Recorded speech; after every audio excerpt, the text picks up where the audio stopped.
There were some major announcements today on student loans. The first is that they're extending the pause on student loan repayments through December 31st of 2022. So you will have to resume your payments starting in January 2023.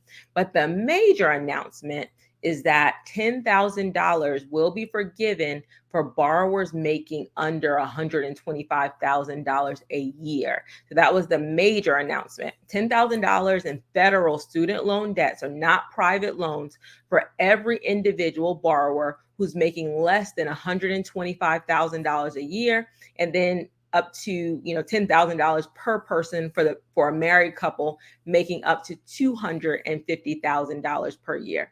So this is a major announcement for people that are very close to that $10,000. This could be a game changer for you, and you will be able to get out of student loan debt much sooner. But even people that owe a lot more, then you're a little bit closer to forgiveness. And if you receive the Pell Grant, currently receive the Pell Grant, or received the Pell Grant in the past, and for those of you that aren't familiar with the Pell Grant, this is additional financial aid that generally goes to very low income individuals. They're going to be eligible for up to $20,000 in forgiveness. So this is huge for people that receive the Pell Grant currently or have received it in the past. And the same income limits do apply also for Pell Grant recipients. If you're still in school, this applies to you as well. So if you're currently in school, the $10,000 in forgiveness applies, and the $20,000 in forgiveness applies to you as well. If you are a dependent, meaning you're still, under your parents and you're younger, your parents are still claiming you, you do your financial aid with your parents, they're going to use your parents' income as far as qualifications. So this, again, is very major. All of the details are not out exactly of how it's going to happen, but everything is going to go, that's what they're saying so far, through your loan servicer. So for some people, they'll be able to do it automatically. I know a lot of people, their loan servicer has recently changed. So I would just stay tuned. I think they've extended it just to make sure they can work out any kinks. So people that possibly, will have all of their student loans forgiven don't start repayment in January. And there may be some opposition to this. There might be some lawsuits to this. So hopefully they'll be able to work those things out between August and December. And again, I said 95% of federal borrowers are expected to benefit from the forgiveness. Borrowers, this is a big deal as well. There are some other things that are proposed as well. Borrowers whose federal student loans fell in default before March of 2020, so right at the pandemic, when the pandemic started, will have their loans marked as current.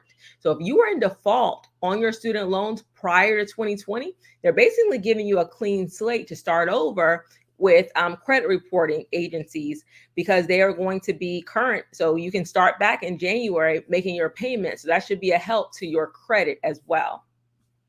And they also announced some income-based repayment changes. So before, you had to pay between about 10% and 15% of your discretionary income for income-based repayment. They're changing that to 5%.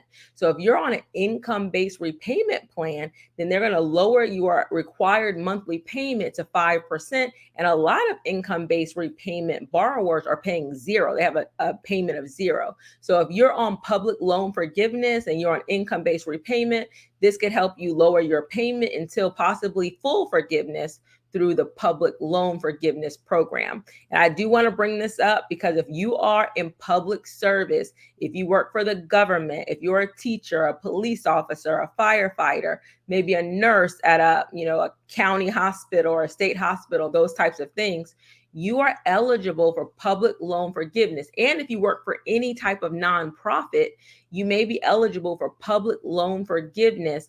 And the waiver deadline, they gave a waiver because in the past, a lot of people were denied public loan forgiveness for a variety of reasons. Now, for some of those reasons, whether they were on deferment before, whether they didn't have the right loan type, that waiver is going to allow you to possibly get some of those payments counted toward the 120 payments that are required. I did a video on that. I'm going to link it below. You know, I'm a former teacher, so I have a lot of teacher friends who have taken advantage of the public loan forgiveness and the waiver. But October 31st will be here before we know it. Do not wait until the last minute, and not do your waiver. So get that waiver out of the way if you're a public loan forgiveness borrower. Because again, a lot of people have already had their student loans forgiven through public loan forgiveness. And that's all I have to say. I know I've been doing a lot of videos about public loan forgiveness, and I wanted to make sure that it was officially announced today. I will put the press release down, plus a link to the video, the full video from the press conference today. If you have any questions, please put it in the comments. Please like and subscribe to my channel for new videos every week.